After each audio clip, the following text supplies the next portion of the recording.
So what does make a good reputation? Philip has talked about some of these already. Always do what you promise. I mean, there are key things in here about trust and integrity and reliability. Those are all the kinds of things that you would know are the sorts of things that you need to do to build a good reputation. So once you start to do those, and those go back to your day-to-day management things, you then have to tell people that that's what you're doing. So you have to communicate that. And how do you let them know with this communication? The first thing you need to do is to establish, if the most important thing in property is location, location, location, the most important thing in communication is purpose, purpose, purpose. And I always use this as a small joke to help you remember, which is poor place, poor place, poor place. It's a very small joke, clearly. Because communication without purpose is just noise, and you never hear anybody say anything positive about noise. When was the last time you heard somebody say, that was a really lovely noise I heard? You know, that was a really sweet noise. It's not, noise is not good, noise is bad. So communication is good, and noise is bad. And if you don't have a purpose to it, then that's all it is. So you have to sit down and ask, exactly why am I doing this? Exactly who am I communicating with?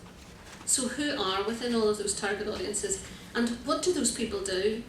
I need to know much more about them. So it's separating them all down into all the different groups of people that you need to talk to, and then to decide what is it that you want to communicate. So what is the purpose of that? Do I want people to come to an event? People will quite often say, if I talk to them for the first time about communication strategy, and I'm not a big believer in sitting and writing it down. In fact, I was once told off because I sat in a presentation once where the client was looking for proposals, and I explained to them that I could write them a proposal and I could give them a plan for the year, but the problem was if I did that, it would bear as much relation to reality as a Jackie Collins novel, because the world changes day by day, and you have to change with it. So you can write a plan for a year and it's not going to have any kind of resonance or any kind of practical use in 8 months' time. So you need to have a purpose. So there's no point.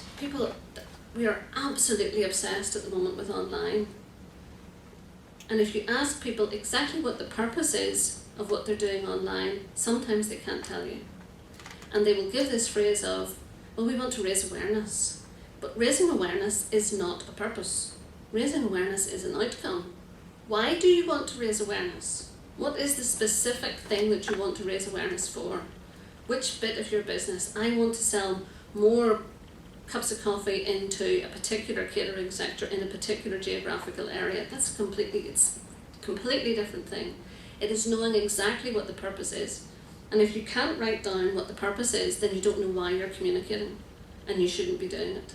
If you have a Facebook page or you have a Twitter account, you have any of those things, unless you know exactly what you want it to achieve, you need to think very carefully about the resource that you're putting into it.